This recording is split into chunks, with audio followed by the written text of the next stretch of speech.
Betting యాప్స్‌ను promote చేసినందుకు వైఎస్ఆర్‌సీపీ నాయకురాలు శ్యామలపై case నమోదు చేశారు సైబరాబాద్ పోలీసులు.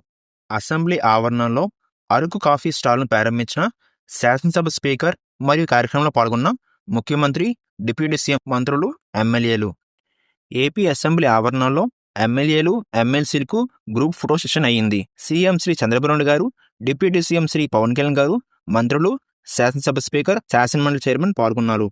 న్యూఢిల్లీలో జరిగిన గౌరవ కేంద్ర గ్రామీణ అభివృద్ధి, వ్యవసాయ శాఖ మంత్రి శ్రీ శివరాజ్ చౌహాన్ గారి కుమారుల వివాహ రిసెప్షన్కు హాజరై నూతన వధువరులను ఆశీర్వదించిన ఉప ముఖ్యమంత్రి శ్రీ కొణిదెల పవన్ కళ్యాణ్ గారు.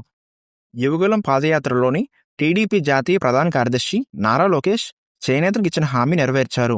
చేనేత కళాకారులకు 200 యూనిట్లు పవర్ లూమ్ ఉన్నవారికి 500 యూనిట్లు ఉచిత విద్యుత్ ఇచ్చేందుకు కేబినెట్ ఆమోద ముద్ర వేసింది.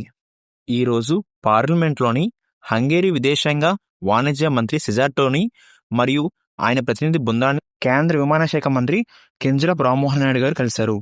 భారతదేశం మరియు హంగేరీ మధ్య సన్నిహిత సంబంధాలను పెంపొందించడానికి మరియు ప్రయాణ అవకాశాలను మెరుగుపరచడానికి ఎయిర్ కనెక్టివిటీని బలోపేతం చేయడం గురించి చర్చించారు. ఆ తర్వాత మంత్రిత్వ శాఖలోని ఐర్లాండ్ మంత్రి శ్రీ జేమ్స్ లాలెస్ మరియు భారతదేశం రాయబారి హెచ్ఈ కెవిన్ కీలీని కలిశారు. భారతదేశం మరియు ఐర్లాండ్ మధ్య ప్రత్యేక విమాన కనెక్టివిటీ అన్వేషించడం మరియు ద్వైపాక్షిక విమానయాన సంబంధాలను బలోపేతం చేయడం కోసం విమానాల లీజింగ్లో అవకాశాలపై అభిప్రాయాలను పంచుకున్నారు.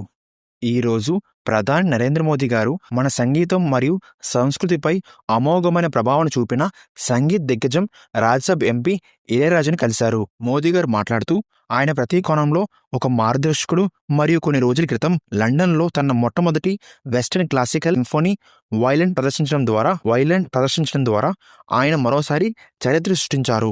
ఈ ప్రదర్శన ప్రపంచ ప్రఖ్యాత రాయల్ ఫిలార్మోనిక్ ఆర్కెస్ట్రాతో కలిసి జరిగింది. ఈ చిరస్మరణీయ ఘనత ఆయన అసమానీయ సంగీత ప్రయాణంలో మరో అధ్యాయాన్ని సూచిస్తుంది.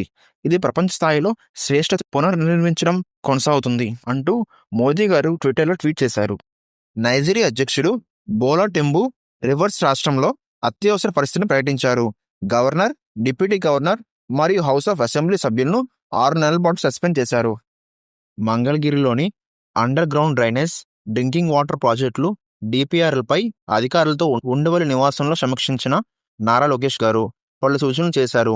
ఎంటీఎంసీ పరిధిలో ప్రతిష్టాత్మకంగా చేపడుతున్న under ground drainage, drinking water, smart water, వర్షపు నీటి నిర్వహణ ప్రాజెక్టులకు సంబంధించి మే నెలలో పనులు ప్రారంభించి ఏడాదిన్నరలోగా పూర్తి చేసేలా ప్రణాళికలు రూపొందించుకోవాలని అధికారులను ఆదేశించారు. ఆ తర్వాత మంగళగిరి శ్రీ లక్ష్మీ నరసింహస్వామి దేవాలయం అభివృద్ధికి సంబంధించిన అధికారులు రూపొందించిన మాస్టర్ ప్లాన్పై ఉండవల్లి నివాసంలో సమీక్షించారు.